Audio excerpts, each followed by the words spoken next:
इस मामले को लेकर बड़ी खबर यह है कि अग्रिम जमानत याचिका पर आज इलाहाबाद हाईकोर्ट में सुनवाई है। अदालत के आदेश के बाद तय होगा पुलिस का अगला कदम।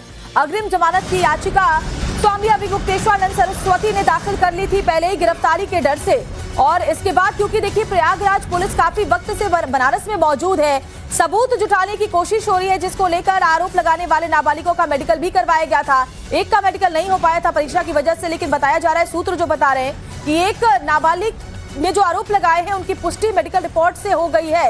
अब ऐसे में आज अग्रिम जमानत पर सुनवाई होने वाली है, जिसके बाद पुलिस का आगे का कोर्स ऑफ एक्शन तय होगा। और बड़ी खबर यह भी है कि स्वामी अभिमुक्तेश्वरानंद ने एक बार फिर से बयान दिया है कि झूठ की उम्र लंबी नहीं होती। अभिमुक्तेश्वरानंद सरस्वती ये कह रहे हैं, फरेब एक दिन धराशायी हो जाता है, हमारे खिलाफ जानबूझकर ये बनावटी मामला बनाया गया है, मेडिकल रिपोर्ट में मेरा नाम कैसे आ सकता है। उन्होंने ये कहा कि अगर मेडिकल रिपोर्ट में आरोप की पुष्टि होती है तो आरोपी कौन है इसकी पुष्टि नहीं होती। इतने दिन बाद मेडिकल रिपोर्ट का कोई मतलब भी नहीं है। वो कह रहे हैं कि जानबूझकर उन्हें फंसाया जा रहा है। टाइमिंग पर उन्होंने पहले भी सवाल उठाए, माघ मेले में जो कुछ हुआ उसके बाद ही मुझे फंसाने की कोशिश हो रही है, वो कह रहे हैं। और उन्होंने एक बड़ा आरोप लगाया कि एप्स्टीन मामला दबाने के लिए, जानबूझकर मुद्दे से भटकाने के लिए मेरे ऊपर ये आरोप लगाए जा रहे हैं। झूठ की उम्र लंबी नहीं होती, फरेब जो है एक न एक दिन धराशायी हो जाता है। तो जो झूठ लेकर के आए थे, एक कहानी बना के लेके आए थे, धीरे धीरे अब उसकी कलई खुल रही है, एक एक परत दर परत खुल रही है। इसलिए लोग जैसे जैसे इस बात को समझते जाएंगे कि ये बनावटी मामला है, वैसे वैसे लोग स्पष्ट होते जाएंगे। तो क्या आज इस झूठ की कलई कोर्ट में भी खुलेगी? भाई खुलना ही चाहिए, खुलना ही चाहिए। झूठ तो झूठ ही होता है, कितना दिन चलेगा। बात यह है कि मेडिकल रिपोर्ट क्या आती है, उसमें हमारे संलिप्त होने की बात कैसे आ सकती है। आप तो कुछ भी कोई कह देगा मान लेंगे। उन्होंने कह दिया कि मेडिकल रिपोर्ट आ गई और उसमें प्रमाणित हो गया कि इन्होंने कुकर्म किया, ये वक्तव्य हो सकता है।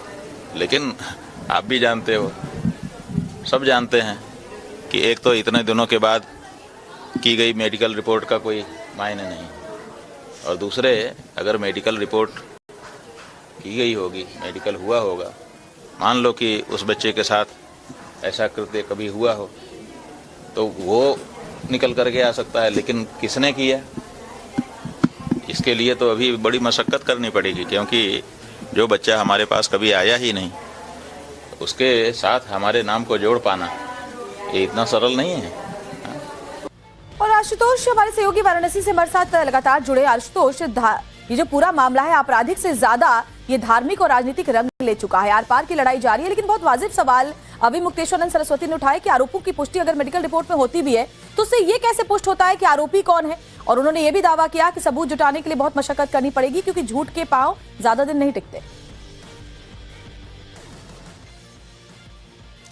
देखिए, अभिमुक्तेश्वरानंद भले ही कुछ कहे, लेकिन हकीकत यह है कि पिछले 24 घंटे के अंदर जिस तरीके से सारी चीजें बदली हैं, हालात बदले हैं, वो कहीं ना कहीं सब कुछ शंकराचार्य के खिलाफ जाते हुए दिखाई पड़ रहे हैं। क्योंकि कहा यह जा रहा है कि पुलिस आज जो मेडिकल रिपोर्ट थी, जो डॉक्टरों के पैनल की ओर से कराई गई थी, उसकी जो सील बंद रिपोर्ट है वो आज इलाहाबाद हाईकोर्ट में पेश करेगी। और इसके साथ ही देखिए, सबसे बड़ी बात यह है कि उन नाबालिग बच्चों का बयान जो लगातार शंकराचार्य पर आरोप लगा रहे थे, अब उनका जो आरोप है वो बाकायदे मीडिया कैमरे के सामने आने लगा है। वो खुलकर ये बात कह रहे हैं कि शंकराचार्य, स्वामी अभिमुक्तेश्वरानंद, मुकुलानंद गिरी, उनके 2 अन्य साथी और इसके साथ ही साथ कुछ अन्य जो सफेद पोस्ट नेता है वो उनके साथ लगातार यौन शोषण कर रहे थे। और सिर्फ मैं नहीं बल्कि मेरे साथ कई अन्य बच्चे हैं तो जिनके साथ ये सब कुछ होता था। तो देखिए, ऐसे मामलों में पीड़ित का जो बयान होता है वो बेहद अहम होता है, और इसके अलावा जो साक्ष्य और सबूत है उसको जुटाना पुलिस का काम है। पुलिस किस तरीके से इस कार्रवाई को लेकर आगे बढ़ती है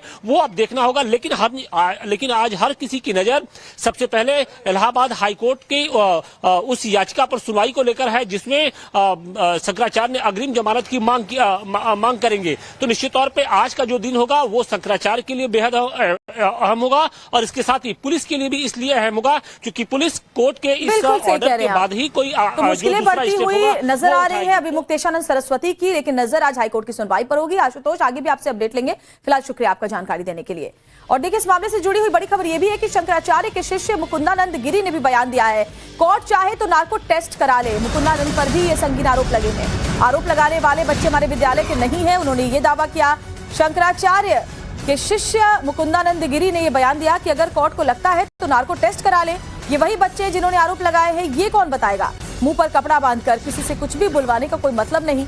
जिन बच्चों ने हमारे ऊपर आरोप लगाए वो हमारे विद्यालय के छात्र कभी रहे ही नहीं, वो आश्रम में आए नहीं, तो भला उनके साथ ये कैसे हो सकता है?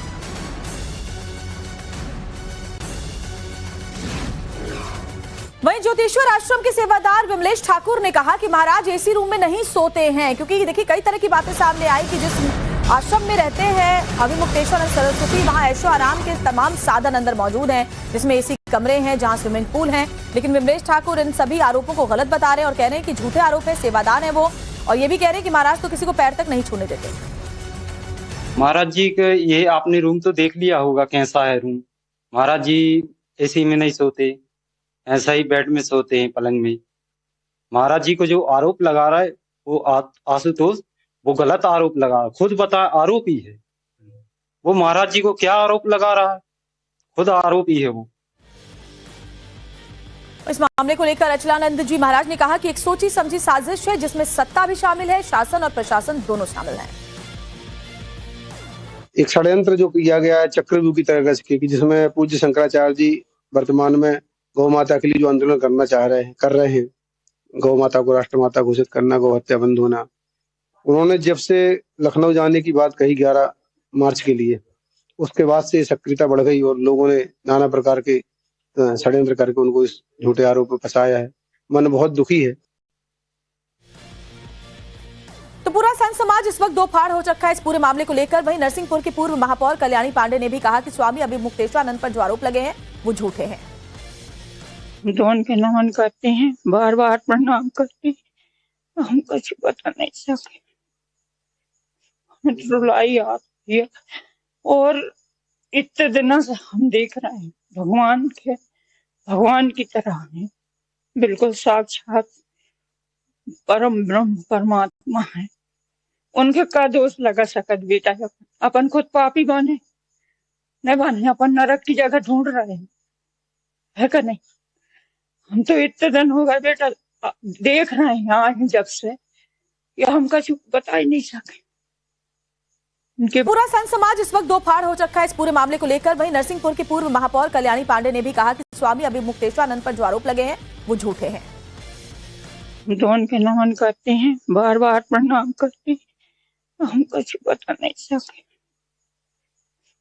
रुलाई आती है और इतने दिनों से हम देख रहे हैं भगवान की तरह है, बिल्कुल साक्षात परम ब्रह्म परमात्मा है। उनके का दोष लगा सकत बेटा? अपन खुद पापी बने नहीं बने, अपन नरक की जगह ढूंढ रहे हैं, है का नहीं? हम तो इतने दिन हो गए बेटा देख रहे हैं आए जब से। For more of such videos, do like, share and subscribe to ET Now Swadesh.